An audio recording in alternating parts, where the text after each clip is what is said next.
Well, I just recently learned how to speak English. You know, when I had my first press conference for The Girl with the Dragon Tattoo, I think that was like 3 years ago, 2.5, 3 years ago, I didn't speak English. And I was sitting in front of a huge crowd of people, all those reporters from all over the world. And I was like, oh my God, this is horrible. And I couldn't express myself. And I felt like I was a monkey on the zoo.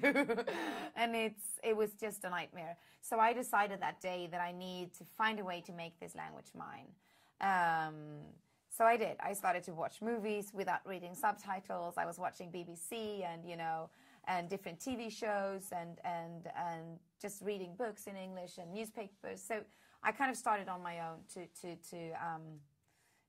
make it mine.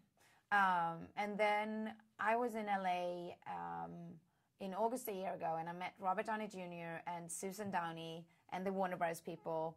And everything happened so fast. You know, I didn't expect anything. And I went, you know, when I went to the meeting with the Warner Bros. People, you know, we talked a little bit of Sherlock Holmes, but not so much. It was kind of a general meeting, and they've seen my work, and it was, you know, fun. And then Susan wanted to see me, and I went over to her office, and then Robert showed up, and I was like, oh God. And he was just the sweetest guy. and we had a very short, intense meeting, very creative, very fun. And, you know, we talked about movies and what kind of movies we want to do. And he was just asking me a bunch of questions. And then I went out from that meeting, and I was just kind of smiling, and I called my manager up and was like, oh my God, I would so much like to work with these people. And then a couple of weeks later, they wanted me to go to London and meet Guy Ritchie, and I did.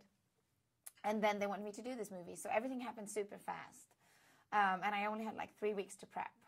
And I'm used to prep a lot. I'm used to, you know, when I did The Girl with the Dragon Tattoo, I was prepping for 7 months. I was, you know, really kind of doing a lot of things. But now it was so, I just kind of dived into it. And I was working like really long days and nights trying to find this person and to kind of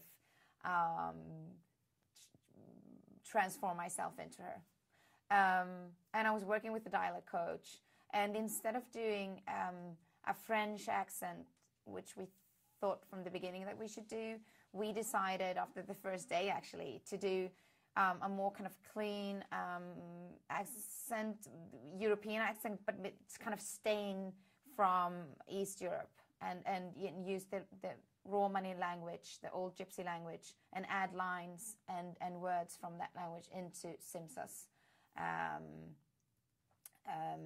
the way she spoke. So it was so, everything happened so smooth. And it was just Robert and Guy and Jude and the producers just kind of embraced me and took me in and gave me a lot of freedom. And that was just incredible. And I forgot that I was nervous.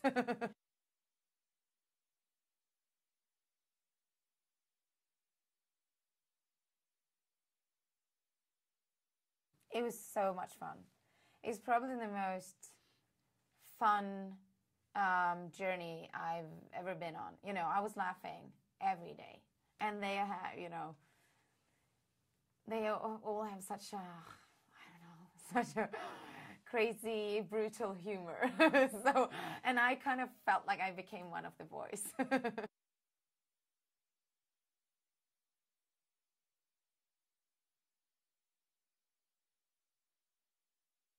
We were only in London. They built all those sets in London.